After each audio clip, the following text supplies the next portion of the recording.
정부가 해외 5개국 제외 공간에 테러 경보를 2단계 격상시켰습니다. 북한이 우리에게 보복 테러를 감행할 수 있다고 우려하는 건데요. 북한의 심상치 않은 움직임에 정부는 제외 공간 5곳에 대한 테러 경보를 격상시켰습니다. 관심에서 테러 발생 가능성이 농후한 수준인 경계로 2단계 높인 겁니다. 방송을 위해서 2주간 취재를 했어요. 막 매달리면서 발로 뛰었는데 어떤 지역들에서 우리 대사관이나 공관들이 북한으로부터 테러 위협이 있는지 제가 지도에 한번 띄워봤어요. 함께 보시죠. 네. 중국 선양, 러시아 블라디보스톡, 베트남, 캄보디아, 그리고 라오스 이 5개국에 나가 있는 우리나라 대사관과 영사관 대표부 등 제외공간과 직원, 지역 교민까지 대상으로 한 북한의 테러 징후를 우리 국정원이 파악을 했습니다. 정확하게 특징까지 했어요. 그래서 테러 경보를 관심에서 경계로 2단계 격상했는데 이건 매우 이례적인 일입니다. 특히나 우리나라의 테러 경보는 관심, 주의, 경계, 심각 4단계로 구분이 되는데 관심에서 주의를 건너뛰고 경계로 바로 갔잖아요. 이것은 북한의 테러 징후가 구체적이고 정확하고 실질적으로 임박했다라는 뜻이라고 국정원에서 해석하고 있거든요. 그래서 우리나라에서 테러 경보가 한꺼번에 2단계씩 상승하는 일은 거의 없거든요. 그러니까 쉽게 비교하자면은 그 김정일 사망 소식으로 남북 관계가 긴장 상태였을 때 2011년 12월이거든요. 그때 이제 테러 가능성을 염려해가지고 한 단계 상승된 적이 있고요. 2010년 천안함 그 사건 결과 발표 당시에 이제 혹시 또 북한이 우리 발표에 반발해가지고 뭘 하지 않을까 이래가지고 또 한 단계 격상된 적은 있거든요. 근데 이번에는 한 번에 2단계가 올라갔단 말이에요. 이거는 근데 2단계 갔다는 건 뭔가 구체적이다라는 겁니다. 뭔가 구체적인 첩보가 들어왔다는 얘기인 거고 또 게다가 이번에 그 대상이 뭐냐면 대사관이나 영사관이거든요. 이런 공간을 대상으로 테러 경보를 올린 것은 아마도 이번이 처음, 그러니까 대테러 센터가 출범한 이래로 이번이 처음으로 알고 있어요.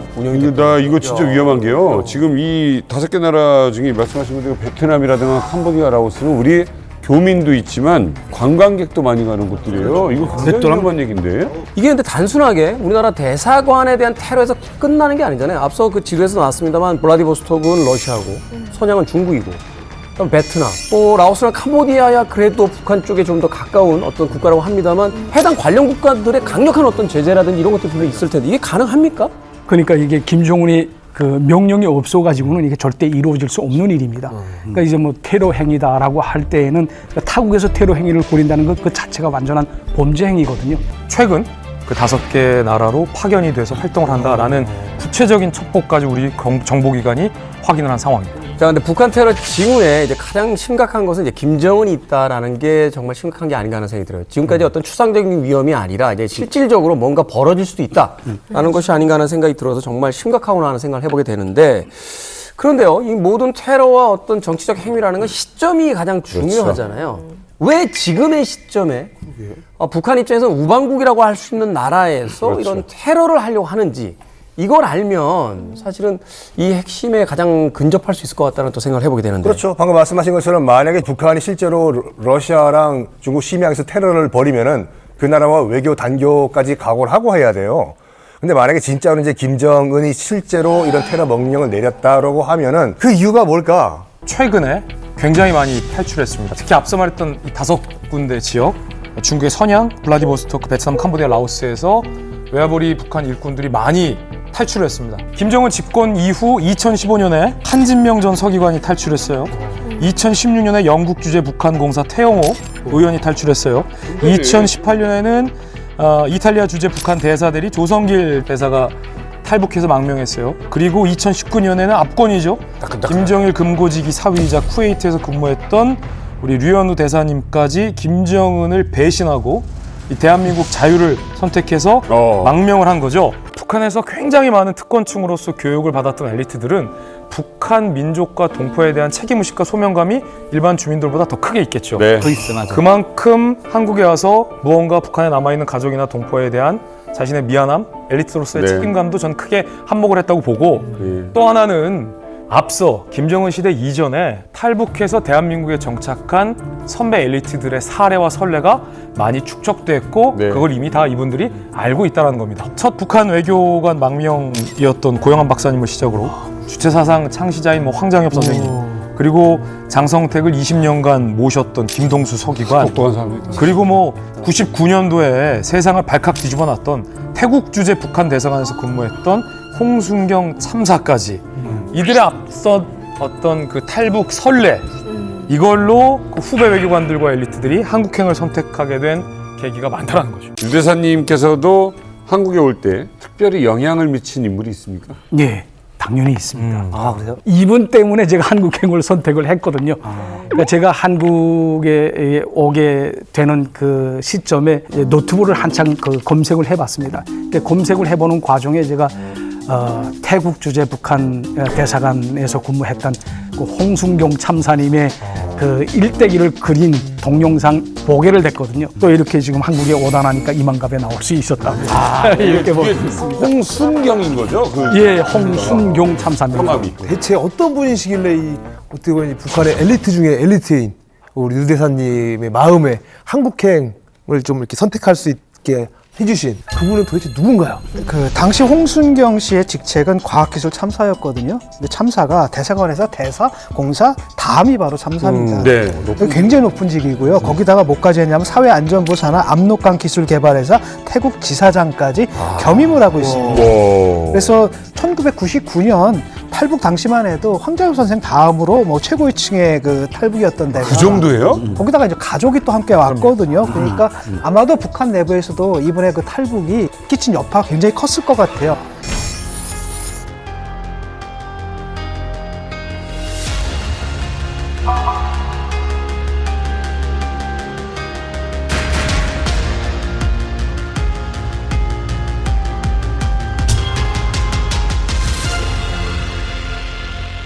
홍순경 참사, 류 대사님 못지않게 당대 북한에서 최고의 엘리트 중에 엘리트였습니다. 일단 김일성 종합대학의 법학과 출신입니다.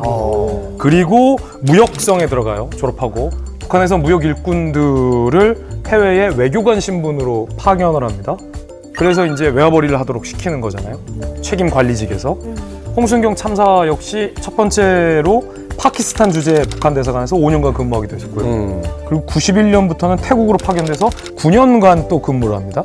그러니까 14년간 해외에서 무역성 일원으로 일을 한다, 책임자로. 그럼 북한 평양 본부에서 굉장한 신임을 줬던 엘리트다라는 반증이거든요. 네. 여기서 이제 우리의 어떤 궁금증이 이제 새롭게 생기게 되는데 북한은 해외에서 몇 년 살면 무조건 북한으로 다시 돌아가야 한다라는 것을 저도 이 프로그램을 통해서 알고 있었거든요. 그런데 이렇게 오랫동안 해외 생활을 했다? 네. 14년 동안 해외에 체류할 수 있었다? 북한 최고위층의 신뢰가 두터웠다. 이렇게 이야기할 수 있는 거 아닌가? 네, 뭐 대체적으로 이제 북한에서는 해외 파견 임기 기간이 3년으로 되어 있습니다. 그러니까 많아서 3년 6개월.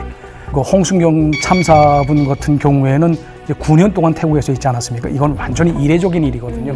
대체로 3년 반까지 계산해도 이거는 안준 속동입니다. 9년 동안 했으니까. 근데 이 홍순경 참사가 근무하던 그 시기가 북한에서 고난의 행군 시기였거든요. 그렇기 때문에 외화를 많이 벌어서 이제 국가에 바쳐야 되는, 국가 납부를 해야 되는 그런 시기였습니다.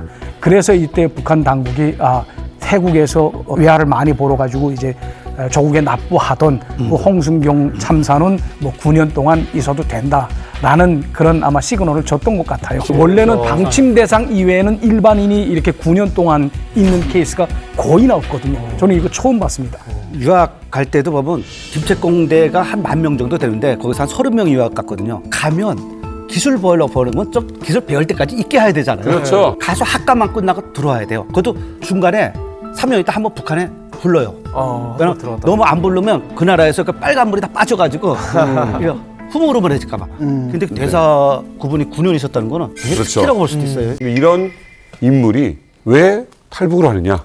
1999년 2월 17일, 2월 16일이 김정일의 생일이니까 휴식해요. 17일까지. 휴식하고 있는데 전화 오더라고. 전화 받으니까 이 대선에 여기 지금 뭐 긴급한 선문이 하나 왔는데 와서 보라는 거야. 그래서 뭐가 그리 뭐 노는 날에까지 그런가 내일 가보면 되지. 그랬다고 내가. 그러니까 아, 그런 게 아니라 빨리 와 봐야 될 것 같다고. 아, 그래서 무슨 소린가 하고 하여튼 갔어. 대사관에 도착해서 북한에서 왔다라는 그 정보 내용을 딱 확인합니다. 그 순간 심장이 멎을 듯 다리에 힘이 풀려서 그 자리에 주저앉을 것만 같았다 라는 홍순경 참사. 과연 평양 본국에서 왔다라는 충격적인 내용의 정보 내용은 뭐였을까요? 혹시 그 정도 다리가 풀릴 정도면은 가족상이나 뭐 이런. 본국에 있는 부모님 상. 그 정도 돼야 돼요. 그래서 제가 당시 홍순경 참사가 본국에서 받았다는 평양발 전보를 입수했습니다. 그렇다면 그 전보 내용은 뭐인지 지금 공개하겠습니다. 자, 발신 전보 0727-7541-1003-0001-1314-1002-4286-9684. 난수잖아요, 난. 난수를 이용한 그 암존이라는 건데 암호 전문. 그러니까 이 숫자가 4개의 숫자가 한 글자로 이제 한 글자로 표현이 되거든요. 그 이달의 난수표는 어떤 책 제목을 이제 가르쳐 줍니다. 그러면 이제 첫 번째, 두 번째 숫자는 이제 그 책의 페이지를 의미하고요. 세 번째 숫자는 이제 맨 윗줄에서부터 이제 쭉 내려오는 행. 행. 그 번호를 의미합니다. 그리고 네 번째 숫자는 이제 왼쪽에서부터 쭉 숫자로 해가지고 이 찾아가는 이 굴자. 몇 번째. 몇 번째 이 굴자라는 거를 의미합니다. 아니 급한 정보인데 정보를 해독하다가 하루 걸리겠네요. 이 해독 내용을 제가 좀 갖고 왔어요. 내용이 뭡니까 도대체? 과학기술 참사 홍순경과 그 아들 및 기술자 4명 등 6인은 2월 19일 방콕을 출발하는 조선 민항기로 귀국할 것. 들어올 때 재정 문건 일체를 지참할 것. 귀국 날짜가 좀 이상한 거예요. 그렇게 빨리 이렇게 들여버릴 수가 없거든요. 일반적으로 인기인수 하게 되면 뭐 참사나 소기한 할 때도 일정한 기간을 준비하는데 굳이 빨리 들어와. 이게 굉장히 이상한 전문이거든요. 그러니까 저는 개인적으로 저걸 보면서 어떤 생각이 드냐면은 이 사람이 9년 동안 외국에 나가 있었잖아요. 이분이 줄을 되게 잘 선 것 같아요. 줄을 잘 서가지고 9년 동안 있었고, 근데 줄을 댔던 그 선이 제가 봤을 때는 어떠한 사건에 휘말려가지고 처형되지 않았나. 말 된다. 이 정보를 보는 순간에 심경은 어땠을까요? 이 정보로 보였을까요? 검찰 소환장으로 보였을까요? 사형 선고장으로 보였을까요? 사형 선고장이지. 가서 또 보니까 이 암전이 체포 영상이야. 뭐라고 썼는가? 10년 가까이 거기서 근무했는데 당장 내일 모레 특별 비행기로 나하고 우리 아들하고 지문 기술자 6명이 와서 일했는데 그중에 핵심 4명하고 들어오라는 거야. 그 지령인 즉 곧 체포 영상이나 똑같죠. 체포 영상이지. 손발이 막 떨리더라고. 나한테도 결국은 죄 없는 죄를 들씌우려고 하는구나 하는 생각이 들면서 아, 이게 베이징 지사도 다 망했고 일본 지사도 망했는데 내 차례가 왔구나. 완전히 낙담하고 도무지 발길이 후들거려서 제대로 가지 못하겠더라고. 이게 단순한 소환장이 아닌 거예요. 그렇죠. 말하자면 이제 숙청 통보서가 이제 도착했다. 이렇게 이제 볼 수 본인은 있는 아는 건데. 거예요. 홍순경 참사도 바보가 아닌 이상 그럼. 한번 확인을 해봅니다. 평양에 전화 걸어요. 지인한테.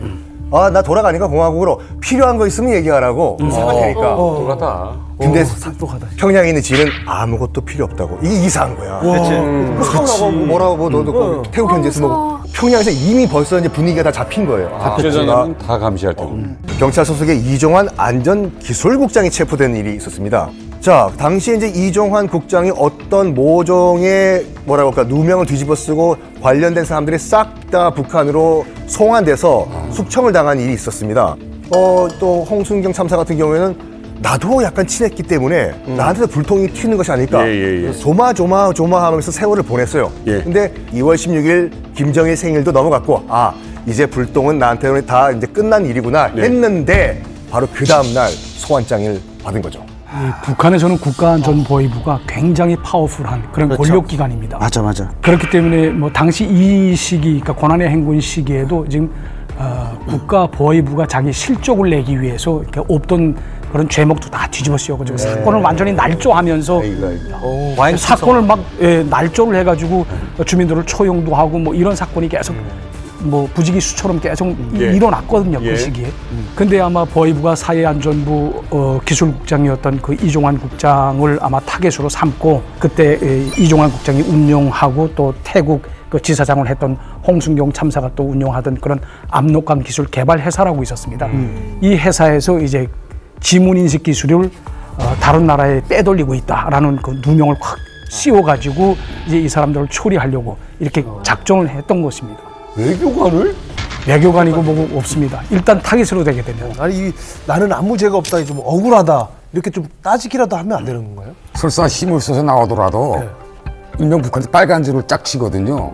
그다음부터는 움직이지 못하는 거 설사 나왔어도 식물 인간인 거예요. 그러니까 북한에서는 압록강 기술개발 회사에서 이제 특허 기술로 되어 있는 지문 인식 기술을 빼돌려가지고 해외에 빼돌려서 돈을 벌었다는 거 아닙니까? 이거 간첩 기술 반역죄죠. 반역죄입니다. 반역죄네. 예, 정치범 수용소로 이제 가야 되는 그런 상황입니다. 홍 참사는 그래 이제 탈북을 하자라고 결심을 했지만 결정적으로 마음에 걸리는 그것이 하나 있죠. 바로 평양에 있는 큰아들입니다. 북한이 가장 치사하고 노졸한 게 뭐냐면 연자제거든요. 맞아. 지금 21세기인데 아직도 봉건적인 그런 연자제를 쓰고 있다는 게 정말 어처구니가 없습니다. 예를 들어서 조만 하나 잘못돼서 이제 조만 하나 처리되면 되는데 부모님 그리고 아내 자식까지 그리고 가족 친척들까지 몽땅 다 싸잡아 해가지고 이 사람들의 인생 자체를 완전히 다 망해버리지 않습니까? 그러니까 뭐 이 홍순경 참사도 2판 4판인 거예요. 이래도 죽고 저래도 죽을 거 아니면 나 탈북한다 이겁니다. 홍순경 참사님 같은 경우는 지금 사면 초과예요. 이러지도 못하고 저러지도 못하고 그러다 보니까 순순히 북한에 돌아가자니 북한에 있는 큰아들하고 자신하고 그리고 집사람하고 그리고 막내 아들까지 다 죽는 거예요. 저도 이걸 어제 동일하게 저희 아내하고 이야기했어요. 저도 아들이 이제 둘인데 첫째가 이제 평양에 있고 둘째가 우리 같이 들어가면 다 죽는다 그러면 어떻게 할 거냐. 그러니까 저희 아내는 가만히 아무 말도 못 하더라고요. 근데 제가 이렇게 이야기했어요. 첫째는 마음에 묻자. 그리고 둘째라도 살리자. 저도 홍순경하고 똑같은 결정을 했을 것 같아요. 그러니까 저도 많이 생각해봤거든요. 어떻게 하면 될까? 근데 일단은 내 옆에 살릴 수 있는 애를 먼저 살릴 거예요. 그리고 저는 들어갈 것 같아요. 신랑이랑 같이 그냥 애는 일단 한국에 보내면 얘 안전은 보장이 되니까 보내고 그리고 북한에 들어가서 그러니까 여기서 선택이라는 게 이거예요. 들어가면 살릴 수 있느냐? 그럼 들어가죠. 들어가도 똑같아. 그러니까 들어가서 다 죽을 거냐? 다 죽어요, 맞아. 그렇죠. 아니면 여기서 다른 길을 모색해보고 이거잖아요. 저희도 이렇게 탈북할 때 이렇게 모든 변수를 다 이렇게 예상을 하거든요. 그러니까 잡히면 솔직히 말해서 죽지 않습니까? 아무래도 끌려가는 바치고는 차라리 죽는 편이 더 낫거든요. 근데 이제 아이가 걸린단 말이죠. 저희 부부는 죽을 수 있어도 이 아이가 어떻게 돼갔는가 하는 그 걱정이 굉장히 이렇게 강렬하게 옵니다. 아무래도 부모니까 자기 자식, 자기 새끼가 어떻게 돼갔는가 이게 굉장히 상상만 해도 끔찍하죠. 저는 이거를 좀 생각하면서 오히려 이게 부모와 자식 간의 천륜을 끊어버리려는 이 북한 당국 자체가 정말 사악한 정권이고 인간이 아닌 그런 인두고 볼 수 있는 짐승 집단이라고 저는 생각을 합니다. 이거는 그 어느 나라에서도 없는 일이거든요.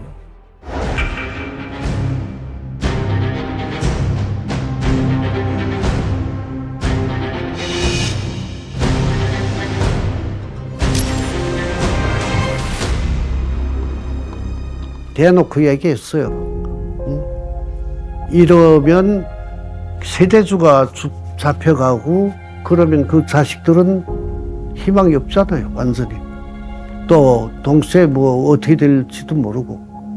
그러니까 이왕 이렇게 될 바에는 한 명이라도 살리자 그런 결심하에서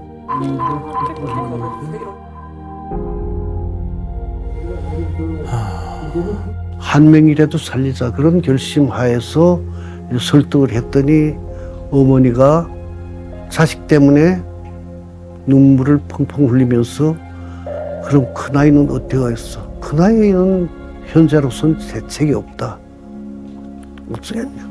그래서 예미를 설득했고 또 아들 역시 그런 내용을 가지고 설득하니까 형님은 어떻게 하겠는 거 하고 뭐 울면서 불면하는데 그래도 길은 이 길밖에 없다. 그래서 이를 악물고 한 길로 떠나기로 했죠. 뭐 부모 마음이 참. 그러니까 지금 큰아들을 포기한 거지 않습니까? 그것뿐만 아니에요. 큰아들은 이미 북한에서 결혼해가지고 예쁜 딸까지 있어, 손녀딸까지. 아유. 깨물어서 안 아픈 손가락 중에 어딨냐, 10손가락 가운데. 근데 안타깝지만 큰아들이랑 우리 손녀딸은 여기서 포기하고 눈앞에 있는 우리 막내 아들이라도 살리자라고 하면서 이제 탈북을 결심을 하는데 남은 시간은 딱 하루밖에 없어요. 아무 대책도 없어 지금요. 이제 도망치기만 하면 되는데 일단 차를 구해야 되잖아요. 어떻게 구했을까? 대사관에 있는 차를 이용하지 않았을까? 혼자 가는 게 아니라 다른 사람과 같이 이제 그 북한을 돌아갈 예정이었는데 다른 사람들에게 짐을 나눠줘야 된다. 그래서 차 트렁크가 필요하니까 잠깐 차를 좀 쓰자 해서 차를 구하게 됩니다. 아니, 이게 다음날 잡혀갈 사람인데 이 거짓말을 다 믿어주는 거예요? 굉장히 티를 안 내고 태어나서 처음으로 그런 연기를 해봤대요. 자기는 들어가면 죽는 거 알죠. 근데 너무나 뭐 자연스럽게 공항으로 들어가겠다라고 하고 차를 구한 다음에 이제 부인과 이제 막내 아들을 태우고 달리는데 아무 작정 없이 달렸어요. 근데 가슴이 철렁 내려앉은 게 뭐냐면 부인이 와이프가 갑자기 여보 잠깐 차 세우라고. 여보 잠깐 차 세우라고. 왜? 차를 세웠대. 왜? 그러니까 지금 우리가 하는 선택이 맞는 게 옳은 선택이 맞냐. 우리 큰아들 죽이는 게 정말 옳은 선택이냐. 이거지. 그럼 두 부부가 펑펑 울었대요. 뒤에 앉아있는 막내 아들이라도 살리자. 해서 이제 무작정 달렸는데 도착한 곳이 어디냐면은 방콕으로부터 140km가 떨어진 이제 파타야에 도착을 하게 됩니다. 탈출에 성공하나요? 일단 방콕에선 상당히 멀리 떨어지는 데까지는 성공했어요. 그런데 우리가 북한을 잘 알잖아요. 140km 도망갔다고 거기서 끝인가요? 따라오죠. 언제 체포조가 파타야까지 들이닥칠지 그런 모르는 그런 굉장히 불안한 일촉즉발의 상황입니다. 단 하루 만에 탈북을 결정하느라 탈북의 플랜이 제대로 수립되지 않았어요. 무작정 방콕에서 멀어진 곳으로 파타야로 쏜 거예요. 달린 거예요. 2, 3주만 숨어 지내자. 그러면 2, 3주 뒤면 잠잠해지겠지 라고 판단을 한 거예요. 그래서 방콕에서 파타야를 거쳐서 사람이 적은 태국의 지방 도시 깐차나부리로 이동해서 이 부부와 막내 아들이 몸을 숨깁니다. 그렇게 열흘쯤 지난 어느 날 이제는 좀 잠잠해지겠지 라고 생각했는데 이게 웬걸. 떡하니 태국 신문에 홍 참사의 탈출 소식이 신문 뉴스로 보도됐는데 그 내용이 충격적이었어요. 바로 홍 참사가 8천만 달러를 횡령하고 태국에서 산 마약을 러시아에 판 범죄자다 라고 대문짝만하게 북한이 거짓말로 보도를 해놓은 상황입니다. 예, 누명을 씌워놓은 거죠. 8천만 달러요? 8천만 달러. 이거 얼마죠? 8천만 달러라고 하게 되면 우리 돈으로 약 한 1,100억 원 1,100억 됩니다. 그 기내에 오를 때 그 캐리어 있지 않습니까? 이 캐리어에 정확히 얼마가 들어가냐면 300만 달러가 들어갑니다. 꽉 채우고. 그러니까 5명이 한 캐리어씩 들어도 3, 5, 15면 1,500만 불 되지 않습니까? 8천만 달러라고 하게 되면 5명에서도 이거 캐리어로 들기가 힘든데 3명에서 이걸 어떻게 그럼요. 그것도 도주하는 중에 그럼요. 그거 가지고 간다는 건 사실 말이 안 되는 거거든요. 그리고 또 이제 홍승용 참사가 이제 러시아하고 마약 거래를 했다고 돼 있지 않았습니까? 그 신문에. 근데 사실 그 태국 경찰이 이게 쭉 요건을 뒤져봤는데 러시아에 갔다 온 흔적, 그러니까 입출국 도장이 하나도 없다는 거예요. 그러니까 이제 완전히 다 거짓말로 딱 판명이 난 거죠. 북한 보위부 입장에서요, 이 대사관 참사했던 최고위급 인사가 탈북한 상황이니까 이건 굉장히 비상사태입니다. 사실은 이게 어떻게 보면 내부적 치부가 될 수 있기 때문에 무조건 잡아야 되는 상황이 되니까 그렇죠. 홍수영 참사에게 이제 횡령이다 마약 범죄까지 있지도 않은 그 범죄인을 뒤집어 씌워서 이제 태국 경찰과 이제 공조하겠다. 뭐 이런 상황으로 지금 가고 있는 게 아닌가 하는 생각이 드는데 홍 참사 가족 입장에서는 보위부뿐만이 아니라 태국 경찰들까지도 피해야 되는 이제 상황이 이제 벌어지게 된 거죠. 일단 상황이 굉장히 안 좋았습니다. 일단은 신문에 대문짝같이 이제 그 기사가 났잖아요, 지금요. 일반 현지인들도 이제 알아볼 거예요. 그렇죠. 그때부터는 약간 뭐라고 할까, 이제 숨어 지내기 시작을 했다고 해요. 땅에 가서도 그 막내 아들이 또 그 태국에서 대학을 다녔기 때문에 태국어를 잘했대요. 그래서 그 엄마 아빠는 조용히 태국인 척하고 막내 아들이 태국어로 주문하고 이런 식으로 몰래 밥도 먹고 하다가 이게 도저히 안 되겠다. 누군가의 도움을 좀 받아야 되겠다 해서 그 사람한테 전화하면 되겠다라고 한 사람을 떠올립니다. 그 사람은 바로 이름이 딕 러리라고 해요. 디클러리라고 그 사람은 그 미국 국적 사람인데 저 체포되기 전에 전화를 해봤죠. 해봤더니 방콕에 올라와서 만나자. 자기 혼자 출장 와서 사는 그 숙소. 거기에 와서 우리를 좀 있으라고 하면서 그래서 방콕에 올라왔어요. 그 사람들 만날라. 이 지목인 인식 기술을 거래하면서 2년 동안 거래를 했던 이제 미국 사업가인데 같이 술도 마시고 뭐 기술 개발도 한번 얘기도 하고 해가지고 또 미국인이다 보니까 미국 국적인 사람에게 도움을 요청을 하면은 미국의 도움을 받을 수 있을 것이다 라고 생각했던 것 같아요. 아니 근데 이 사람은 북한하고 같이 사업을 하는 사람이잖아요. 그렇죠. 사업가면 계속 북한하고 그 관계가 좋게 그렇지. 유지되어야 되는데 홍순경 참사님 때문에 그 사업을 포기하고 도와준다라는 거는 뭔가 좀 불안한데요. 이 사람도 만약에 주목을 받고 있으면 그렇지, 근처에 보이부가 깔렸다. 어떻게 믿고 가? 그러니까 가장 불안한 게 이제 방콕으로 오라.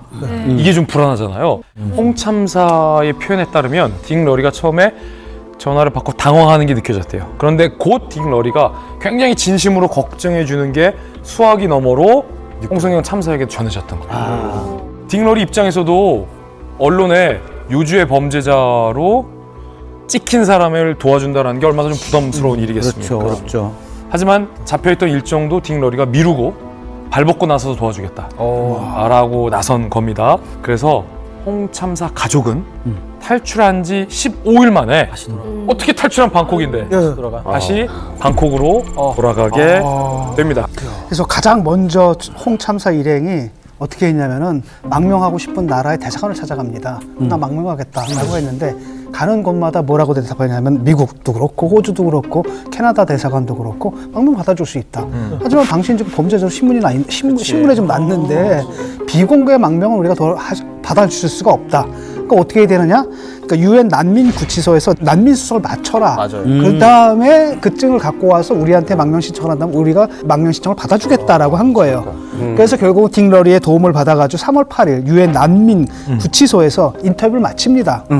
그리고 이제 바로 다음 날 아침에 난민증을 좀 받기로 한 거죠. 그러니까 결국은 딱 하루만 더 버티면은 이제 홍 참사 가족은 제3국으로 망명할 수 있게 된 거죠. 딕 러리가 마련해준 숙소에서 이 3명의 식구가 한 침대에서 옹기종기 잠을 청합니다. 잠이 오겠습니까? 그래도 내일이면 탈출할 수 있다는 희망이 아마 그날 밤은 더 컸을 거예요. 그런데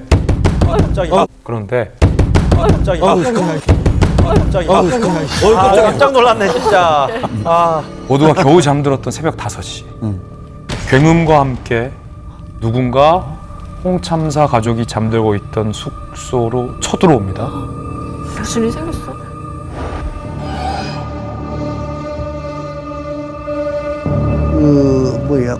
딕 러리가 사는 그 방 하나에서 소희가 사는데 딕 러리 집이었구나. 아, 이건 걸리기 너무 좋잖아. 주변에 봤을 거예요 아마. 왜 거기서 자? 방심한 거지. 그 난민증을 받게 된 그날 새벽 5시에 한 12명 되는 것 같아. 그 습격을 받았죠.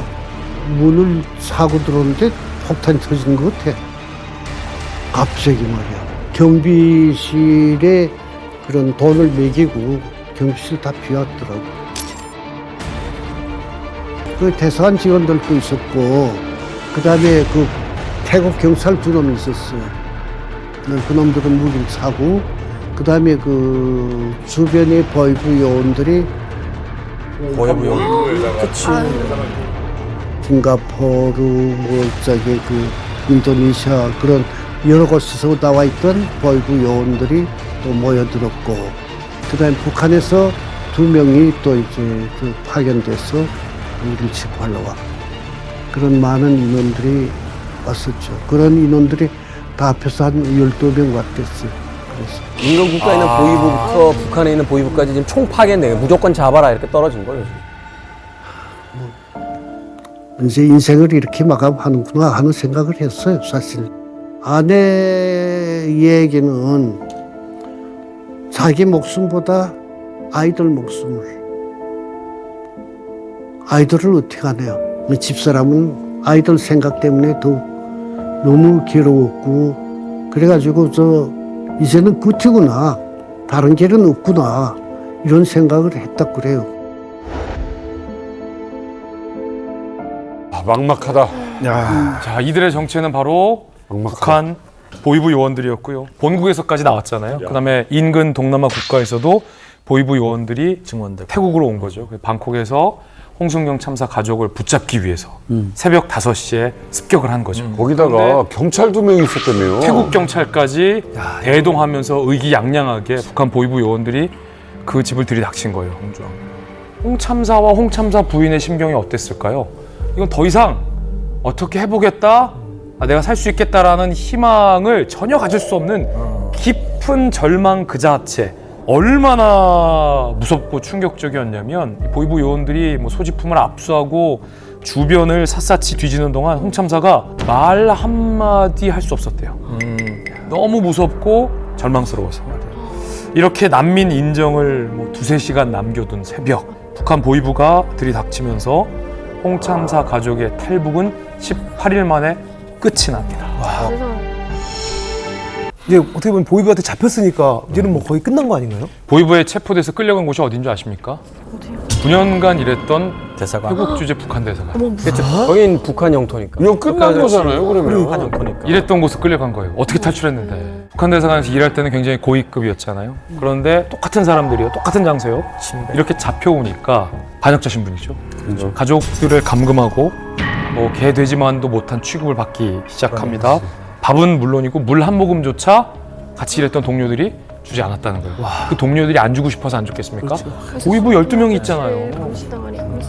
거기에 또 간부가 들어와가지고 그 방에서 이런 말을 했다고 하죠. 뭐라고요? 수령님과 장군님 사진 빼라고.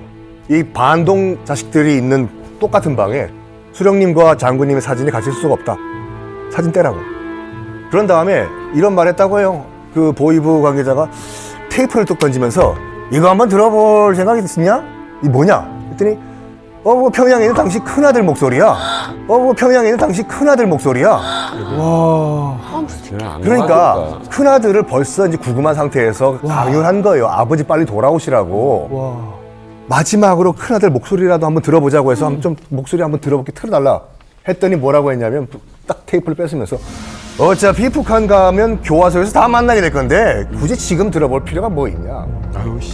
그 상황에서 보위부에게 잡혀갔던 막내 아들이 이 대사관에 잡혀 들어오는데 멀쩡한 다리에 기부스 상태로 들어와요. 기부스 상태로 들어와요. 예라. 맞아, 악마들이구나.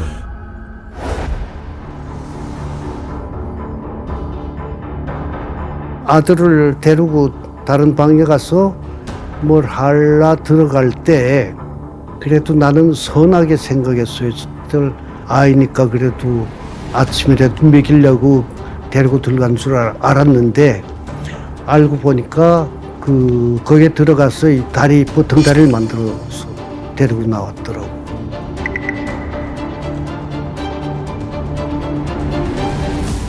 아들이 그때 18살이니까 젊은 청년이나 같잖아요.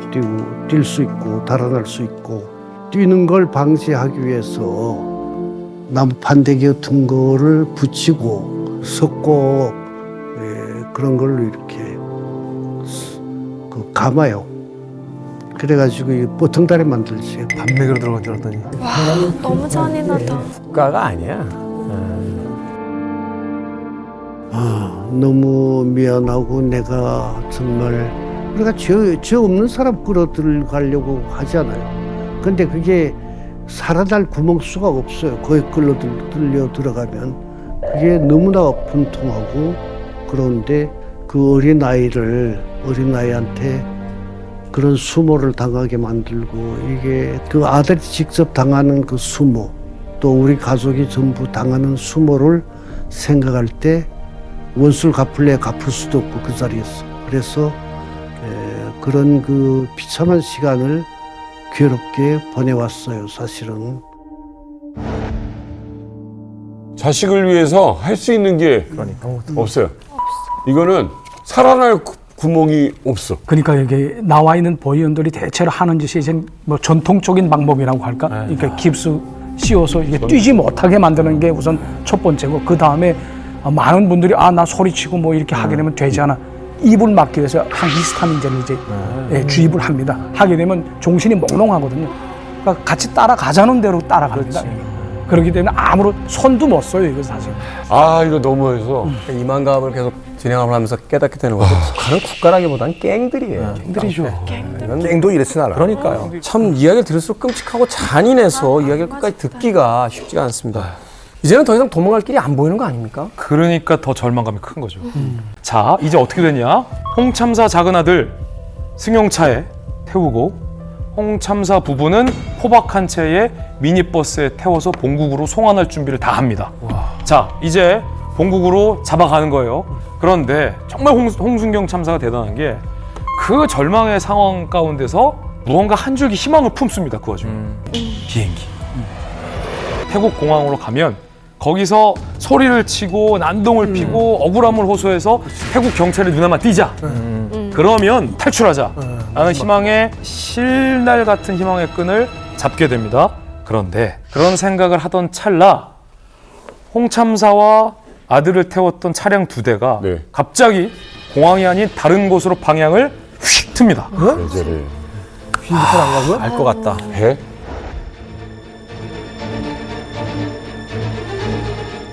여덟 시 한 반쯤에 출발을 했는데 나는 그 출발하면서도 이놈들이 어디로 데려갈 것이냐 많이 연구를 했더니 공항으로 데려가서 공항에서 중국으로 북송시키지 않겠냐 이런 생각을 하고 있었는데 저는 그렇게 결심했어요. 속으로 공항에서 이제 비행기를 태우려고 하면 공항에서 내가 경찰을 붙들고 자빠질 계획을 했어요. 그래서 경찰한테 마지막 호소를 해서 난 끌려 안 가겠다 이런 하고 이 태국에서 뭐인가 판결을 받아야 되겠다 이런 생각을 마음속으로 가지고 그 기회를 노렸죠.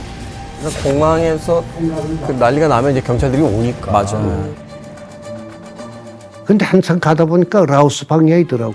그 가는 차가 공항 앞으로 지나서 라오스 방향으로 가더라고.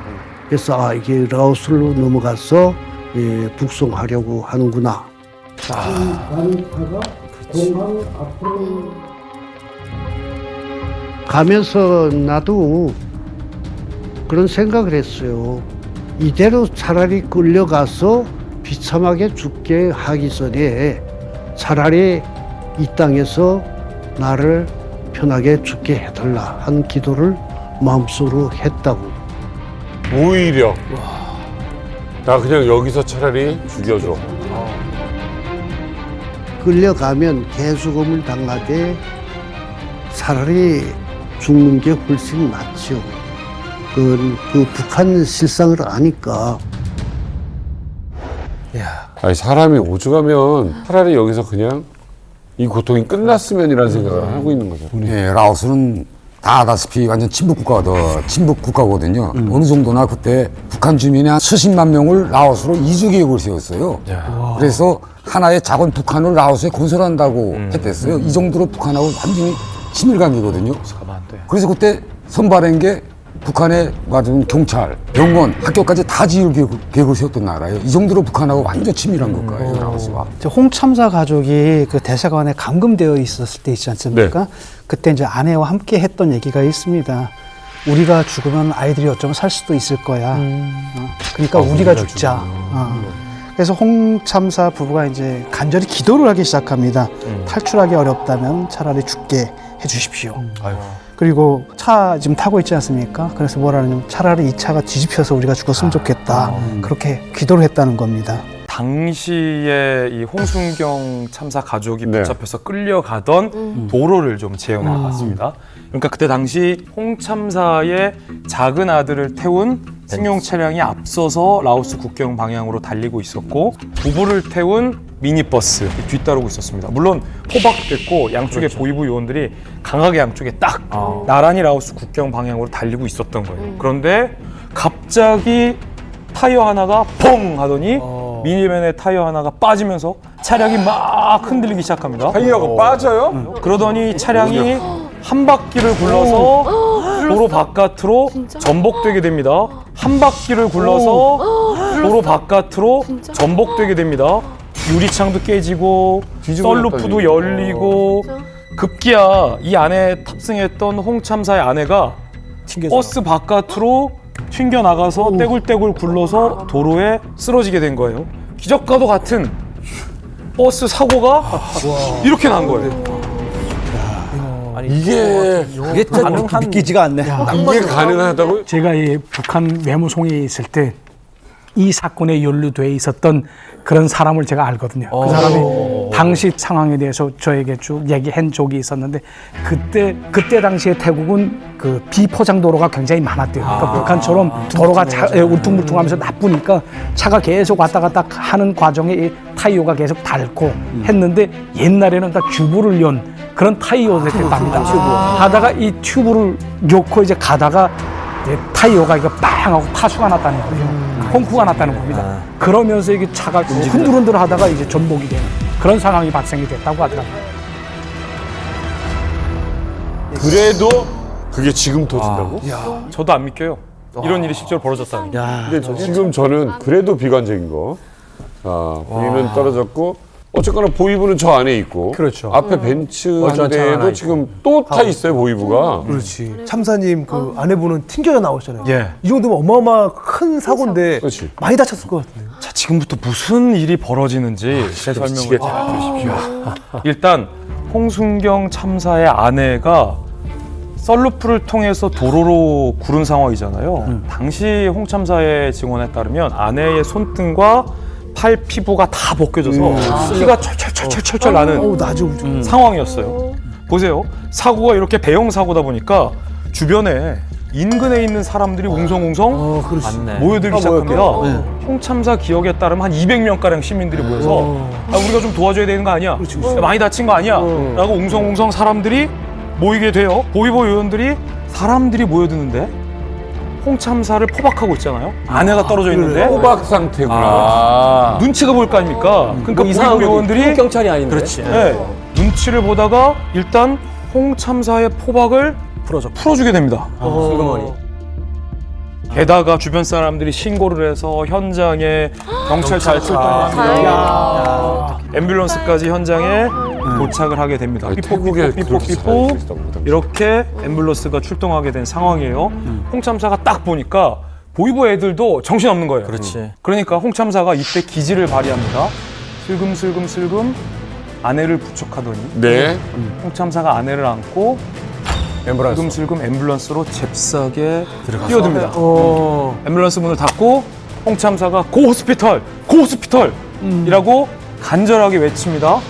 앰뷸런스는 아내를 태우고 병원 쪽으로 내달리기 시작합니다.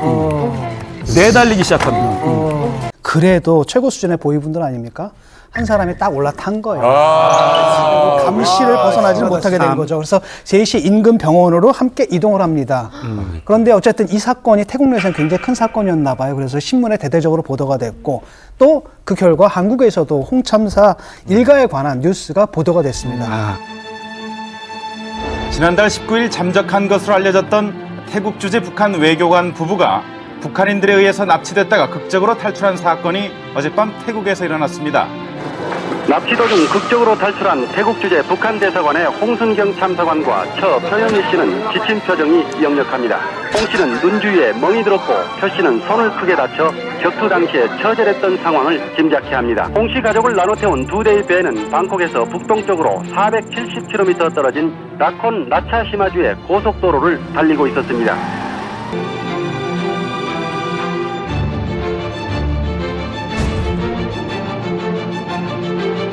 홍 참사와 부인과 보이부 요원이 여기 있어 지금. 지키고 있을 거 아니에요. 지키고 감시하고. 있는데 지금 예. 전화를 거는 모습을 뻔히 쳐다보고 있잖아요. 이유가 있었습니다. 보호자로 생각. 원래 평양에서부터 알고 지내던 보이부였어요. 진짜로? 같은 아파트에 살던 이웃이었어. 급기야. 평양에 있을 때 같은 아파트 살면서 홍참사의 도움을 또 받았어, 이 사람이. 그래가지고 전화를 걸어도 그냥 못 본 척 해준 거예요. 그냥. 그렇구나. 그래서 안 죽인 거야. 홍참사는 그냥 천운이야. 진짜 신이 있어서 그 기도를 듣고 바퀴를 펑크 냈다라면 거기서 끝나면 안 되죠. 전화도 하게 해줘야죠. 그래야지 이야기가 완성이 되는 거니까. 그리고 또 한 사람 중에서 어떻게 딱 그 사람만 같이 앰뷸런스에 같이 탔냐고. 진짜. 야. 역시 그 많은 사람. 자, 여기까지는 지금 드라마틱해요. 자, 지금 여기에 하나 빠진 게 둘째 아들 어디 갔어? 그렇지. 둘째 아들. 둘째 아들 어디 갔어? 아까 막내 아들이 탄 승용차는 사고가 나지 않았어요. 그러니까. 그대로 라오스 국경으로 시켜. 와. 그런데 이 말이 돼. 끝까지 들으세요. 정말 신이 이 기도를 응답했던 걸까요? 네. 또 뒤집어져? 막내 아들의 여권이 그 승용차에 있지 않았고 N에서 미니버스에 있었던 거예요. 여권이 승용차에 있지 않았고 미니버스에 있었던 거예요. 그래서 국경을 못 넘은 거네. 북한 애들이 라오스로 이 막내 아들을 빼내려야 빼낼 수가 없어요. 여권이 없으니까. 안 되니까. 이거 뭐야? 그래서 기적적으로 막내 아들을 태운 차량이 다시 라오스로 대사관으로. 빠져나가지 못하고 다시 방콕으로 향하게 돼서 북한 대사관의 막내 아들을 감금 중인 상황.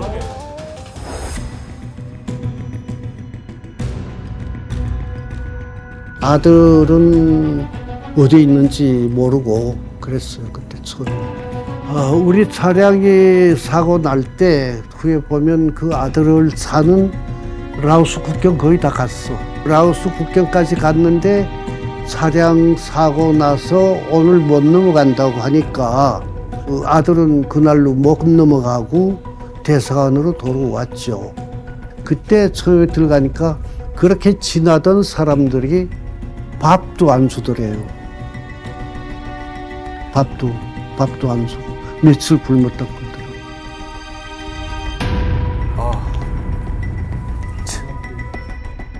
나와 집사람은 구원됐는데 우리를 보고 헬리콥터를 타라 그래.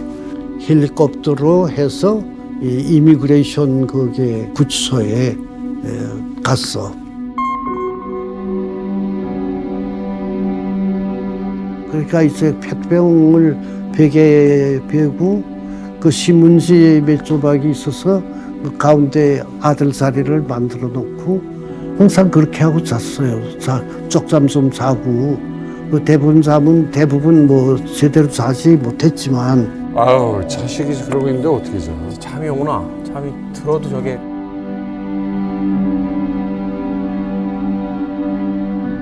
그 며칠간을 그저 지옥 속에서 사는 것 같은 그런 그 속에서 하루하루를 지냈어요.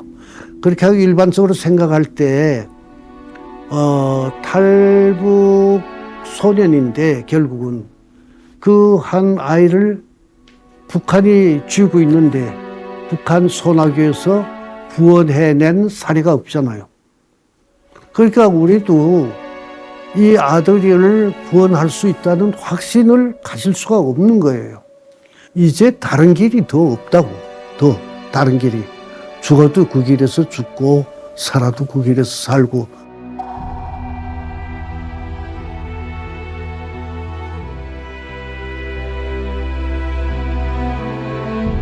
무조건 이 자리에서 나는 죽어야 되겠다. 그런 생각으로 하는데 집사람도 마찬가지고 내가 죽고 자기도 죽으면 그래도 자식들에게 피해는 좀 덜하지 않겠냐. 병원에서 그 칼을 찾으니까 없더라고 아래. 근데 수술 가위 그거 있는 거 나한테 줘서 이 배를 찔렀지. 배를 찔렀는데 그런 거 입었는데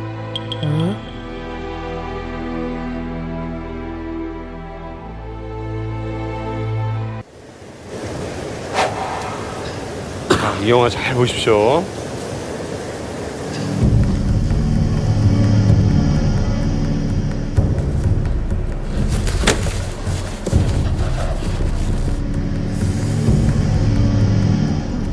북한!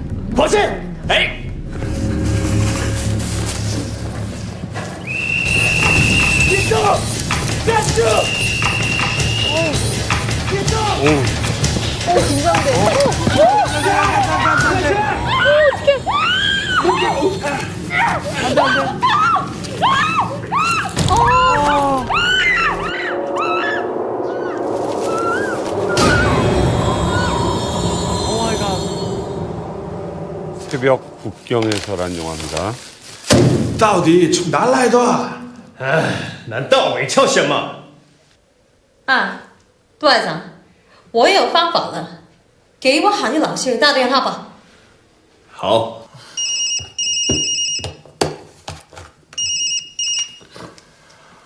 喂，你好。 안녕하세요, 스님. 저 쌀나예요. 오랜만이네. 郑老师，这么早，真对不起，我不是来内蒙边境做工作吗？今天有个女孩子试图偷个边境呢，但是她不懂汉语呢，你能不能问她是不是朝鲜人啊？ 그러니까 조선 사람인지 중국 사람인지 누군데? 중국 사람이야? 아닌데. 누구세요? 네 중국 엄마? 중국 사람 마입니다. 그럼 조선에서 왔어요? 저는 조선에서 왔는데 거기 왜 있는 거요? 남자들한테 끌려다니다가 도망쳐 나왔는데 몽골로 가려다가 저 군인들한테 붙잡혀오지. 살려주시라. 아줌마이 저걸 살려주시라요. 제가 몽골에 가야 합니다. 아줌마이! 아줌마이 저걸 살려주시라. 아줌마이 저걸 살려주시라. 아, 몽골로 가려다 잡히고. 不用再确认了，是朝鲜人。你先报。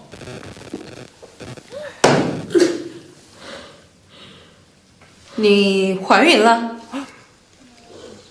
朝鲜是你的祖国，二是中国的邪门国家。过两天你要回去朝鲜。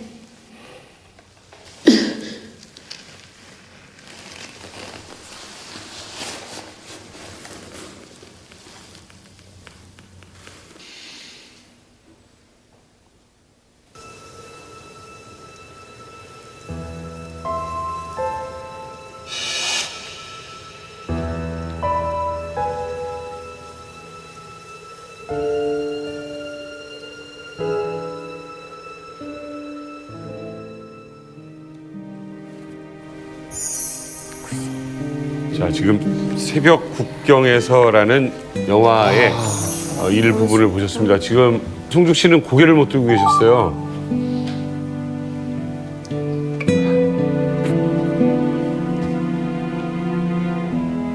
자유를 찾아 저 사람들 저렇게 힘들게 중국에서 결국 발레갔지 않습니까? 북한에서. 그런데 저렇게 고생하며 넘어가다 또 그 나라에서 다시 잡혀서 북송돼야 되는 그것도 임신부지 않습니까? 그렇게 그런데 저 영화 나오는 좀 처음 봤는데 막 그러니까 우리가 넘어온 그 현실을 지금 그대로 한 것 같아서 막 기막혀서 바로 정도 못 되겠습니다. 막 너무 기막혔어요. 성희 씨 지금 이 아주 일부를 보셨는데 어땠어요?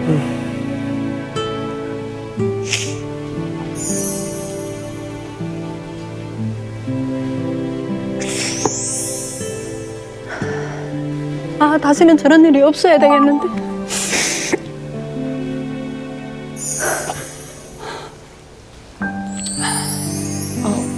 저도 세 번째 탈북할 때 저 쇠살창을 넘어서 왔는데 사실 넘어섰을 때 쇠살창이 생겼는데 그거 손에서 지금 저렇게 피가 나요. 그런데도 그거를 넘지 않으면 뒤에서 잡으니까 저도 모르게 그거를 막 넘어서 뛰어내렸는데 밤에 뛰어내려가지고 산에 잠복했다 낮에 일어나니까 온 여기가 다 피멍이 들고 다 찢어졌는데 제가 모르고 넘었더라고요.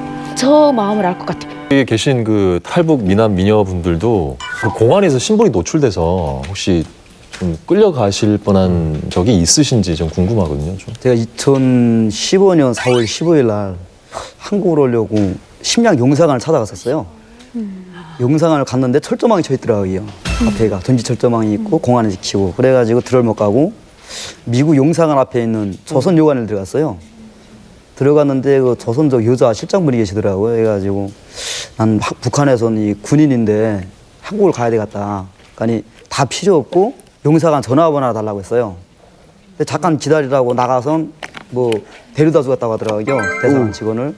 그러더니 경찰을 데리고 간 거예요. 어머나, 경찰을 데리고 간 거예요. 어머나, 여자 한 명하고 남자 세 명이 들어오길래 경찰인지 몰랐어요. 한국 사람들인가 보다 생각했는데 여자 한 명이 제 뒤로 오고 앞에 남자 세 명에서 신분증을 꺼내더라고요. 경찰이라고. 근데 여기 딱딱하더라고요, 이상하게. 그러니까 총을 대고 있어요. 어머나, 세상에. 뒤에서? 네. 근데 죽겠다고 하고 지금 찌려고 이렇게 하고 한 건데 저는 말도 안 된다. 총을 실제되니까 총알이 이만하게 보는 거예요, 총구가. 네, 그래서 잡혀가지고 심양 부리장 가서 열을 조사받고 단동으로 후송을 가게 됐어요.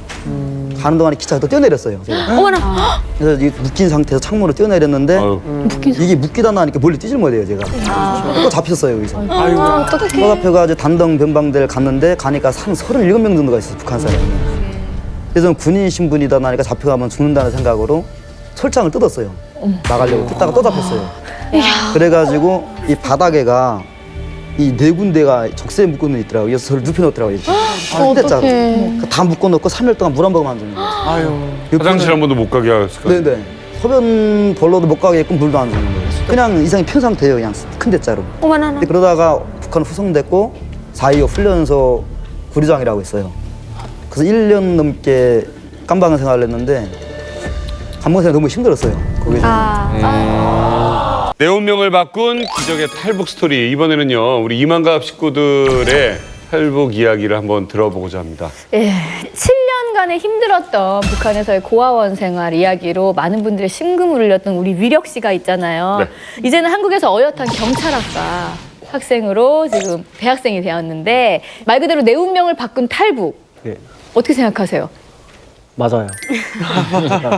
제가 뭐 고아원에서 7년 그리고 또 돌격대 생활 하면서 저는 좀 북한에서의 그 삶이 좀 그렇게 온전치는 않아요. 네. 근데 오늘날에 와서 그 탈북을 안 했다면 또 제가 지금의 이런 경찰이란 꿈도 꾸지 못하는 거죠.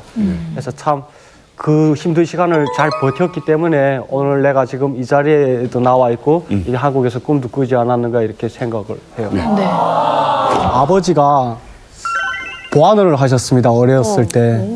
네, 아버지가 보안을 하면서 하루아침에 없어지셨어요. 그 후 어머니도 중국으로 이렇게 돈 벌러 간다고 가셨던 게 그게 팔려간 거였고 하루아침에 누나하고 제가 보아가 되었습니다. 아버지는 그냥 실종? 네. 8살 되던 해에 그렇게 부모님을 잃고 한 몇 개월 정도 있다가 고아원에 들어갔어요. 영양실조 걸렸다는 말은 저한테는 너무 익숙한 소리거든요. 허약. 예, 허약 걸린 친구들 너무 많이 봤고 그로 인해서 많이 죽은 사람들도 너무 많이 봤습니다. 다음날 아침에 일어나면 나 살았다. 그리고 아침 조회를 할 때 옆에서 그 교직원들 위에 가지고 이렇게 실려나가는 시체를 보면서 내가 죽지 않았으니까 다행이다.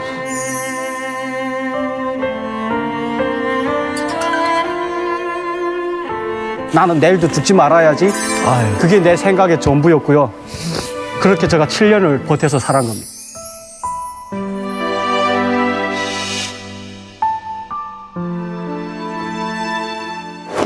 바른생활 청년이잖아요. 우리 위력 씨가. 저는 이제 부모님이 그렇게 하루아침에 사라지고 그럼 어린 나이에 굉장히 막막했을 텐데 어떻게 생활하셨어요? 그때 제가 8살이었고 누나가 10살이었어요.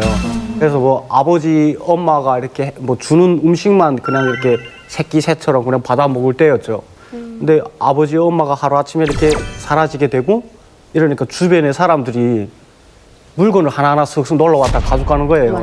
그래서 TV 가져가고 뭐 그때까지만 해도 아빠, 엄마가 다시 돌아올 거라고 이렇게 생각을 했었기 때문에 별로 몰랐다가 점점 물건이 없이 그 집이 비어지는 거예요. 그게 보이는 거예요. 그러다가 냉장고 부엌을 뭐 열어보고 먹을 게 없어갖고 뭐 도토리 조금 남아있던 것도 먹고 이러다가 집에서 아직도 잊지 않지는 게 그 10원짜리를 발견했어요. 그 10원짜리 딱 가져가자마자 누나가 야 장마당 가자 그 뭐 사 먹자 이러는 거예요. 그래서 저는 뭐 누나 손 딱 잡고 다녔으니까 장마당에 갔죠. 장마당 가는데 그때 음식 이런 매점이 있었는데 꽃제비들이 너무 많아가지고 그 음식에 국물을 이렇게 씌워놨어요. 그래서 주인만 손 넣어서 한 개씩 이렇게 줄 수 있게끔. 예, 예. 꽃제비들이 너무 음식을 덮쳐가니까. 그래서 빵이 그때 하나 5원이었어요. 그 5원짜리를 2개를 산 거예요. 그래서 주인이 먼저 날 주고 그 다음에 누나를 지금 누나가 자기 받으면서 야 위려가 꽃제비들이 많으니까 조심해라. 또 뺏기면 너 누나한테 혼난다 이런 거예요. 그래서 알았다 했는데 옆에서 빵을 쑥 뽑아가더라고요. 알았다는. 그래서 하니까 꽃제비가 원래 원칙은 남의 물건 훔치면 막 도망치면 띠내 먹거든요. 근데 우리가 너무 작다 보니까 그냥 걸어가면서 먹는 거예요. 이렇게 히 웃으면서 이렇게. 그래서 나 이렇게 바라봤죠. 그러니까 누나가 막 나를 눈물이 굴성해갖고 막 욕하는 거예요. 이 뭐더라 그거 왜 뺏기니 막 이러는데 누나 것도 쑥 뽑아. 눈 아프지. 그래서 저희가 거의 하루 종일 굶은 상태였거든요. 그래서 누나한테 날 욕하다가 멈칫하던 게 우리 집에 가자 이래가지고 손 잡고 다시 집에 왔던 그 기억이 나요. 지금 제가 와 지금 여기 찢어질 뻔했어요. 제가 지금 딸이 둘째가 10살이거든요. 10살이면 3학년이에요 초등학교. 근데 내가 없이 우리 그러니까 엄마가 없이 아빠랑 없이 우리 그 어린애가 동생 붙잡고 가서 그 빵 가지고 왔는데 그거 뺏겨가지고 항의도 못하고 우리 엄마한테 일러도 못하고 그러고 갔다는 얘기 아니에요. 근데 와 진짜 저 지금 상상을 못하겠어요. 그 너무 철이 없어서 10살이면. 네. 그래서 누나하고 내가 이렇게 생각한 게 야 아파트 밑에 이렇게 옆을 돌아다니면 베란다에 음식이랑 이렇게 말리던 게 뭐 명태 대가리라든가 이런 게 말리는 게 떨어지면 그거 주워 먹자 이렇게 하고 하루 종일 돌아다녔어요. 나는 이쪽 도로에서 그 아파트 밑에 걷고 누나는 이쪽 도로에서 이렇게 걸는데 누나가 막 소리 지르더라고요. 막 달래가니까 명태 대가리로 누나가 먹어라 하면서 주는 거예요. 근데 그 딱딱한 걸 씹지도 않고 넘겼던 것 같아요. 그때. 예, 그랬죠. 그렇게 있다가 그 어떤 사람이 와갖고 야 너희가 이렇게 하다가 굶어 죽는다. 할머니네 집에 온성이 있으니까 할머니네 집에 가라 해서 있는 그릇과 옷 이런 걸 나머지 있는 거 한 배낭씩 싸줬어요. 그래서 평양 온성 기차에 우리를 우자까지 앉혀줬어요. 그래서 가라. 그러니까 결국은 그게 집 뺏긴 거예요. 근데 그때 당시는 몰랐죠 그게. 그래서 기차에 딱 앉으니까 기분이 좋아요. 맞아. 어린애니까 막 기차 덜컹 할 때마다 간다 막 이러고 그때 누나하고 나는 이 절딱서리가 없어갖고 설이 없어가지고 그래서 그 배낭을 밑에다 놓고 누나하고 나 신발을 벗고 그 기차 막 출발하면 조금 가다 그래 막 떠들썩하다가 한 청진 가기 전에 졸아버렸어요. 근데 이게 너무 어린 나이다 보니까 푹 잔 거예요 누나하고 내가. 근데 일어났는데 막 맨살 같은 느낌이 드는 거예요. 눈 떠보니까 그 팬티만 딱 남겨두고 다 뺏겨가고 신발 다 가져가고 그 배낭에 있는 짐 다 가져간 거예요. 너무한다 진짜. 그다음에 누나가 막 울어요 날 끌어안고. 그 누나도 지금 속옷만 입고 그냥 알몸에 그 또 평양호청 그때는 먼지도 많고 그래서 떼쩌들쩌들하고 눈만 반짝반짝하며 자고 있었던 거예요. 근데 그때 당시 그 경찰이 와가지고 야 이 꽃제비들이 왜 여기 탔어 내려 이런 거예요. 그러니까 저희를 그 그냥 기차역에다 떨궈버린 거예요. 야. 그게 본강역이에요. 아니 왜 인간들이 왜 그렇게 그래? 네. 그때는 진짜. 아 너무한다 진짜. 그래 본강역에 내렸는데 그러니까 그 역전구석에 누나하고 내가 이렇게 계속 있었어요. 근데 누나는 나를 이렇게 끌어안고 있고 난 누나 무릎 이렇게 베고 이렇게 누워 있었거든요. 근데 하루 가고 이틀 가고 아무것도 뭐 그렇게 3일이 되니까 지금도 이치에 앉으는 게 내가 죽는 거 알겠더라고요. 그러니까 몸이 계속 이렇게 졸리고 팔 다리가 이렇게 쓱 늘어지고 계속 졸음이 오는 거예요. 아 내가 죽고 있구나. 그 어린 나이에도 그걸 알았어요. 근데 그래도 다행인 건 누나가 그렇게 커 보이더라고요. 그 누나가 이렇게 뭐 내 손을 꼭 잡고 있는 그게 있어갖고 누나를 보면 배고프다 하면 누나 좀만 참아라 이러고 계속 그 손 잡고 있었는데 아침에 눈을 떠니까 누나가 없는 거예요. 어디 간 거야? 그래서 그 목소리도 안 나오는데 엄청 소리내며 울었어요. 누나 어디가 이러면 막 우는데 멀리에서 그림자 하나 있더라고요. 그 쪼그니까 누나인데 그 속옷에라 그 요만한 그 배를 여물지 않은 배를 가서화를 남이 몰래 그 가수원에서 따온 거예요. 근데 우리 누나가 그때 장담컨대 그게 태어나서 첫 도둑질이 그 마지막 도둑질이었어요. 난 누나 오니까 너무 반가워서 누나를 꼬라고 막 우는데 누나가 그 배를 꺼내더라고요. 근데 참 그 상황에서도 5알이니까 누가 3알 먹고 누가 2알 먹지 이 생각이 들더라고요. 아이고야. 그래서 나는 누나니까 누나 힘이 세니까 누나가 3알 먹겠지 이런 생각하고 있었는데 누나가 나를 그 3알 주더라고요. 그 3알을 막 먹으니까 진짜 신기하게도 뭐 마술과 같이 눈이 돌아가더라고요. 뭔가 먹으니까. 물이 들어가니까 물 같은 게 들어가니까 그 돌배가 엄청 딱딱하거든요. 그 줄거리까지 다 씹어 먹었어요. 그날 오후에 그 기차가 들어왔었고 다음 기차가 들어왔었고 그래서 원성까지 가게 된 거죠. 근데 할머니네 집에 가니까 사정이 안 좋았어요. 할머니네도 이미. 그래가지고 할머니가 고아원에 보내면서 뭐라고 말했냐면요. 엄마가 조금만 있으면 오니까 며칠만 많이 기다려서 몇 달만 기다려라.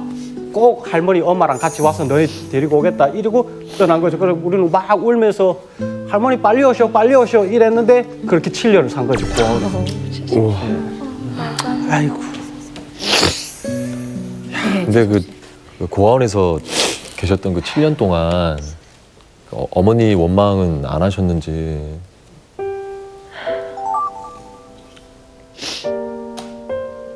그건 뭐 원망 안 했다면 거짓말이겠죠. 계속 원망했어요. 진짜 매일 원망했죠. 그러니까 제일 그 원망이라는 게 그냥 보이는 거에 다 원망해요. 왜냐면 그 울타리에서 이렇게 그 담장을 이렇게 쫙 내다보면 그 엄마들이 이렇게 애들 손잡고 가요. 이게 보통의 삶이잖아요. 그 사람들이. 근데 그렇게 그게 부럽더라고요. 나는 왜 엄마가 없어가지고 아버지가 없어갖고 저 손을 못 잡고 다니냐? 그리고 또 이 고아들이다 보니까 너희 엄마는 어떻게 떠났니? 너희 엄마는 어떻게 죽었니? 이런 얘기를 주구니 받거니 해요. 교실에서. 그러면 지들끼리 모여서 계속 울어요. 네. 우리 엄마는 이렇게 죽었다 하게 되고 또 나는 우리 엄마는 내일 아니면 모레 올걸? 뭐 이런 식으로 계속 얘기를 받으면 그때마다 지들끼리 울고 나도 울고 그랬었던 것 같아요.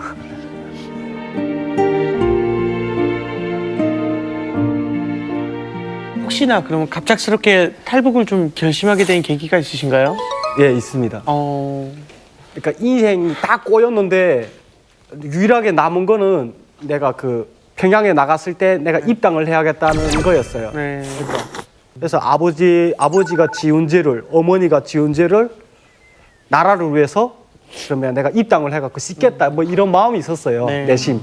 그래서 그 조선노동당에 입당하기 위해서 돌족돼서 그 3년을 그냥 죽으라고 일을 했던 거예요. 제가 고하고 너무 열심히 일하니까 그 대대 정치지도원이 날 하루 부르더니 야, 왜 이렇게 열심히 일을 하냐 위로가 해서 당당하게 또 이렇게 어깨를 펴고 조선노동당에 입당해서 나라의 큰 이런 일꾼이 되겠다 뭐 그런 게 있어요. 북한에 그런 말 해요. 좀 잘난 척할 때 그런 얘기를 했는데 그 사람이 나를 이렇게 따로 부르더니 너 안 돼. 너 아빠 엄마 서류가 이렇게 됐고 넌 아빠 엄마 토대 때문에 안 된다 이러는 거예요. 와, 이게 그 3년을 그 개처럼 국가를 위해서 무보수로 일했는데 그것도 안 된대요. 그 아빠 엄마 토대 때문에. 네. 뭐 그다음에 더 있을 필요가 없죠. 그래서 도망쳤죠. 거기서 도망쳐갖고 나는 이제는 나라를 위해서 일을 안 하겠다. 나를 위해서 일하겠다. 그렇지. 그래갖고 도망쳐서 이제는 뭐 탈북을 결심을 하게 된 거죠. 근데 또 이게 또 무사히 또 한국 왔으면 좋았을 걸. 아이고. 참 마지막까지 꼬이는 게 덫에 걸렸어요, 제가. 무슨 덫? 그 북한의 그 국경경비대가 내가 넘겨주겠어 이렇게 하고서 이렇게 수많은 사람들을 이렇게 넘겨보내면서 돈을 받다가 제대 말기에 입당하기 위해서 이렇게 사람을 오라 해갖고 확 잡아서 자기 성과를 올리는 경우가 있어요. 맞아요. 거기에 제가 걸린 거예요. 어떻게? 원래는 저희 아는 형하고 2명만 넘기로 했어요. 근데 거기 현장에 나가니까 새벽 1시에 나가니까 5명이 있는 거예요. 저희까지 포함해서 7명이 된 거예요.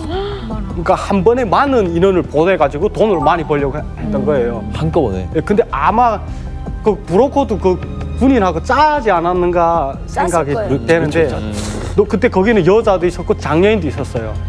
근데 거기에 딱 모이니까 뭐 장애인 걷지 못하는 분을 업으라는 거예요. 저 두만각두까지 그 옆에 같이 있던 형을 업으라고 하더라고요. 그래서 그 형은 업고 나는 그 형 옷을 이렇게 지고 이렇게 조용히 이렇게 건너갔거든요. 아까 그 몽골 그게 나오는데 그거 보면서 좀 공감됐던 게 그 전에 그 경찰이 오기 전에 막 이렇게 막 땅 막 파는 거 있잖아요. 최살창 막 어디로 갈지 막 그때 그런 심정이었어요. 그렇게 조용히 가는데 이렇게 뚝이 있어요. 그 두만강 앞에. 그게 북한에서는 홍수 피해를 막기 위해서 주민들을 위해서 두만강 뚝을 세웠다고 하는데 그게 아니고 탈북자들을 막기 위해서 그리고 국경경비대가 지키기 위해서 이렇게 만들어진 뚝인 거예요. 근데 뚝이 이렇게 피라미드처럼 이렇게 3단으로 이렇게 되어 있는데 한 1단까지 올라갔어요. 막 숨이 막 간내가 나요. 너무 긴장해가지고. 이렇게 조용히 저희 가는데 위에서 서 하는 거예요. 서 하는 거예요. 그러니까 이게 사람들이 막 긴장하고 기침하는 거예요. 너무 당황해가지고. 그치. 조용해야 되는데. 근데 거기서 내가 그다음에 무조건 도망쳐야겠다. 여기서 뭐 죄를 생각 다 들더라고요. 여기서 도망치지 않으면 난 죽는다. 왜냐하면 그 인연은 다 한국 가는 인연이었거든요. 한국에 다 오는 사람들이었기 때문에 적선이에요. 이미 일반 범죄자들하고 달라요. 어떻게 내가 할 수 있는 게 없더라고요. 그래서 거기서 거의 그 뚝 첫 번째 단까지 올라온 거 한 5m 되는데 거의 그걸 날다시피 해갖고 됐거든요. 계속 달리는데 계속 넘어지더라고요. 왜 넘어지냐 훗날에 생각하고 그럼 논밭이에요. 그 뚝이 있는데 아무것도 안 보이니까 계속 이렇게 뛰는데 뚝에 계속 걸려서 넘어지는 거예요. 무릎이 딱 까지고 피 다 나고. 그렇게 막 한참 뛰는데 어제 땅땅땅 이렇게 소리 나더라고요. 내 옆으로 있잖아. 밤이니까 총알이 나가는 게 보여요. 총 나가는 게 보이더라고요. 저 총알이 이렇게 지나가는 거예요. 그때 나한테 쏘는구나. 와 이게 나를 죽이자고 하는구나. 이게 딱 그러니까 도망치니까 총 쏘는 거예요 나한테. 아니 누가 나한테 총을 쏜다고 생각? 근데 그때 참 이게 정신이 막 나가니까 어떤 생각이 들더니까 행복했던 시간도 있었지만 막 힘들었던 그 시간들이 막 들어가면 왜 내가 왜 계속 이런 생각밖에 안 들더니까 나는 이때까지 다 고생했어. 이때까지 살려고 애쓴 죄밖에 없어. 이제 조금 해서 또 살려고 이 길을 선택했는데 왜 이 길까지 나한테 이렇게 다가오는가 이렇게 생각이 들면서 막 그냥 내가 이제는 죽었구나 뭐 이러면서 뛰었죠. 근데 참 다행히 한 20m 지나게 되면 그게 안 보이는 상황이 사람이 안 보이는 상황에서 그래서 길까지 나간 거예요. 막 허허 이러면서 뛰는데 그때 길에 사람 하나도 없었어요. 근데 어떤 사람 앞에서 쓰고 가고 야 서! 하더라고요.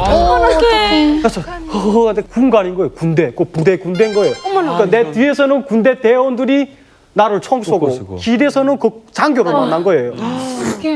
그래서 그때 어떻게 나도 내가 그렇게 똑똑한 줄 몰랐어요. 근데 그런 생각이 들었지. 아니 그 앞에 그 내 자전거 타고 가다가 자전거 군대가 뺏었는데 자전거 타고 가는 군대를 못 받는 거야. 근데 그 자전거 잃으면 큰일 난다고. 못 받는 거니까 엄청 당황한 그걸로 말했거든요. 그러니까 못 받는데? 야 저기 빨리 가보라. 다행이다. 근데 그때 당시 그 밤에 여자 혼자 다니고 남자 혼자 어린애가 다니게 되고 군대들이 막 자전거 막 뺏어요. 강도질을 막 해요. 그러니까 그런 일이 있을 만한 거짓말을 하니까 이 사람이 믿는 거예요. 그래서 야 빨리 가보라 이러는 거예요. 그래서 집에 왔죠. 근데 이게 우리 마을이 하도 작다 보니까 야 저 어제 그 한국 가려고 두만강 넘다가 하면서 잡혔단다 뭐 이렇게 돼서 소문이 다 나요. 근데 내 말고 6명이 다 잡혔거든요. 그래서 그 고민하다가 아니 내가 그 출근을 안 하게 되면 의심을 사겠다 이런 생각이 드는 거예요. 자연스럽게 등잔 밑이 어둡다고 자연스럽게 출근을 하게 되면 야 무슨 두만강 넣겠다 내가 무슨 그 출근을 했겠냐 이런 생각 그리고 브로커가 설마 나를 부르겠냐 이런 생각에 그냥 나가자 이래갖고 출근을 했죠. 어머. 다음날 좀 솔직히 자연스럽지는 않았지만 엄청 떨면서 출근했는데 첫날에 괜찮더라고요. 근데 두 번째 날도 괜찮고 나 완전 똑똑하네 막 이러고 있는 찰나에 3일째 되는 날에 똑똑하지 않더라고요. 알고 보니까. 근데 3일째 되는 날에 막 문 두드려갖고 나가보니까 벌써 보이부에서 팔 빡빡 꺾더라고요. 아이고 잡혔구나. 거기 팬티 바람에 자다가 이렇게 묶여가지고 보이부에 들어가는데 초조림이라고 아세요? 아니요. 초조림. 보이부에서 초조림 시키거든요. 이게 뭐냐면 배추 김치 만들기 전에 이렇게 소금이랑 뿌려갖고 날배추를 이렇게 죽이는 게 있어요. 근데 보이부 용어인데 그렇게 한 절반 죽여요. 뭐 제가 북한에서 총 9,000대를 받았다면 거의 8,000대는 보이브에서 그때 담았지 않았을까 이렇게. 와, 보이브가 진짜 대박이구나. 맞는 게 그냥 뭐 가리지 않고 그냥 계속 맞는 거예요? 네, 계속 맞아요. 근데 이게 또 맞다 보니까 요령이 터요. 근데 사람이 본능적으로 이렇게 주먹이 딱 날아오게 되면 이렇게 딱 피하잖아요. 근데 처음에는 그거 피했어요. 근데 두 번째부터는 그러면 계속 맞는 시간이 길어져요. 그래서 그 다음부터는 딱 주먹이 오게 되면 이렇게 찾아가면 맞아요. 흡소로 맞으려고. 그러니까 빨리 정신을 잃으려고. 제일 거기서 보이브에서 제일 힘들었던 게 제가 그때 2월 25일인가 그때 잡혔거든요. 속옷바람에 그 철통에 이렇게 넣어요. 발로 차갖고 이렇게 넣는데 그 안에 들어가게 되면 그 냉기가 막 사로 막 바늘로 찌르러 갔거든요. 막 살려주세요, 살려주세요. 막 이렇게 소리 지르게 되면 또 정신이 잃어요. 그러다가 소리도 지르다가 그게 되면 다시 깜방이고. 그리고 한 번은 난로가 있어요. 각 그런 보이브 조사실에 난로가 있는데 그 갈구리라고 그 밑에 숯 이렇게 재를 끌어내고 이게 있는데 그걸로 이렇게 딱 때린 거예요. 근데 이게 날이 픽 돌면서 옆구리 푹 찍힌 거예요. 어떡해. 이 옆구리하고 이 척추 쪽에 찍혔어요. 지금도 상처 있거든요. 그래서 거기서 있다가 자살 시도도 한 여러 번 했어요. 자살 시도 뭐 자동차에서 떨어져서 죽으려도 했었고 한 번은 그 나를 이렇게 그 경비실 불을 때라는 거예요. 그래서 죽을 수 있는 기회다. 아이고. 예, 이렇게 생각하고 나무를 다 꺼냈어요. 그 밀폐된 공간이거든요. 나무를 다 꺼내니까 그 가스가 연기가 꽉 차서 그 질식해서 죽거든요. 그래서 이게 내가 죽을 수 있는 유일한 기회다. 이렇게 해서 그거 다 꺼내서 연기가 와 이렇게 하는데 이게 의식이 점점 잃어지는 거예요. 나 죽는구나 하면서 울면서 계속 이렇게 있었는데 몇 시간 흘렀는지 모르겠는데 정신이 차려지더라고요. 근데 이게 북한에 그 가스 먹게 되면 훅을 이렇게 코에다 맞게 되면 또 정신 차리는 그런 민간요법이 있거든요. 근데 내가 쓰러진 게 바닥에 코로 대고 이렇게 쓰러진 거예요. 그래서 또 살아난 거예요. 근데 그게 있잖아요. 살아났는데 얼마나 슬픈 줄 알아요? 어떡해. 뭐 울었어요. 저는 왜 살았지? 이 고통이 안 끝나는 거예요. 네. 안 끝나요, 그냥. 저 엄청 울었어요. 왜 이렇게 죽이지도 않지? 나는 왜 이렇게 죽지다? 이 무슨 목숨이 이렇게 즐기냐? 또 내일에 이 기회를 내가 놓치면 근데 이미 그때 불이 다 죽어갖고 가스를 다시 맞을 수도 없는 상황이었고 의식을 거의 해몽해몽한 상황이었고 그래서 두 번째 자살 시도가 더 보이브로 제가 호송되게 됐어요. 원성에서. 근데 북한은 범죄자 특수용 차량이 없어요. 일반 범죄자들을 호송할 때 일반 서비스차를 장사하는 차를 잡아다가 야 나 범죄자 호송해. 그리고 그걸 공짜로 태우고 다니거든요. 그러다 보니까 내가 그때 거의 폐인이었거든요. 내가 그러니까 거의 여기가 다 척추하고 이쪽이 다 곪어가지고 그리고 너무 맞아가지고 여기 눈도 없었고 거의 뭐 그런 상황이었는데 걔네가 안심한 거예요. 이렇게 저 구석에다 이렇게 눕혀놓고 나를. 그래서 그 지도운동지 나 화장실 가겠습니다. 한 번만 보내주셔야 해서 화장실 한 번 갔다 또 한 번 갔다 하다가 그 산으로 떼가지고 5개 그 지역을 넘어가지 3일 동안 걸었어요. 280리로. 그래가지고 다시 안전한 지대에 오셨어요. 몇 월이었어요? 그게 그때 눈이 있었으니까 한 4월? 예. 옷은 제대로 챙겨 입었었어요? 그때 그 옷, 그 북대기 옷 있잖아요. 예, 그거 입혀가지고. 근데 나는 또 이게 산에서 오래 활동을 잘해요. 그래서 그 경비막이랑 있잖아요. 그 낡은 게 있어요. 그런데 들어가갖고 뭐 천조각지 있으면 막 장갑도 만들어서 손에다 차고 그래가지고 이삭주의도 하고 그래서 거의 계속 피떡 썼어요. 걸을 때 280m를 걸어가지고 3일 동안 도착해서 6월 20일 날에 두만강을 건넜어요. 넘었죠. 자, 이 박수 쳐야 되겠는데? 두만강을 그렇게 건너는 게 다행이지만 중국에서도 아마 위험했을 텐데 중국에서 혹시 위험했던 그런 적이 있으신가요? 있었죠. 중국에 도착해서 브로커를 만나가지고 이틀 동안 버스를 탔어요. 그 버스를 타고 이동하거든요. 버스를 타고 이동하는데 이런 초소에서 갑자기 공항이 세우는 거예요. 그래가지고 죽었다. 이번에는 그래서 그 앞편 있잖아요. 앞편을 이렇게 딱 쥐고 있었거든요. 근데 뒤 다 탈북자들이었거든요. 내 뒤가 다 탈북자들이었는데 내 앞까지 오는 거예요. 그래서 막 그때 막 여러 가지 생각이 들더라고요. 이게 말 못하는 흉내를 낼까? 어떻게 아니면 처음에 일어나자마자 찌르고 뛸까? 아니면 그냥 먹을까? 막 여러 가지 막 생각을 하죠. 막 여러 가지 생각 땀 빨빨 흘리고 있는데 앞에까지 오던 게 다시 쑥가는 뭐 가라고 쓰리. 그 뒤에 사람들 이렇게 차가 척 출발하는데 뒤에 사람들 보니까 다 일어나고 땀 빡빡 흘리더라고요. 세상에. 다 운명이네. 예, 참 운명이었네, 진짜.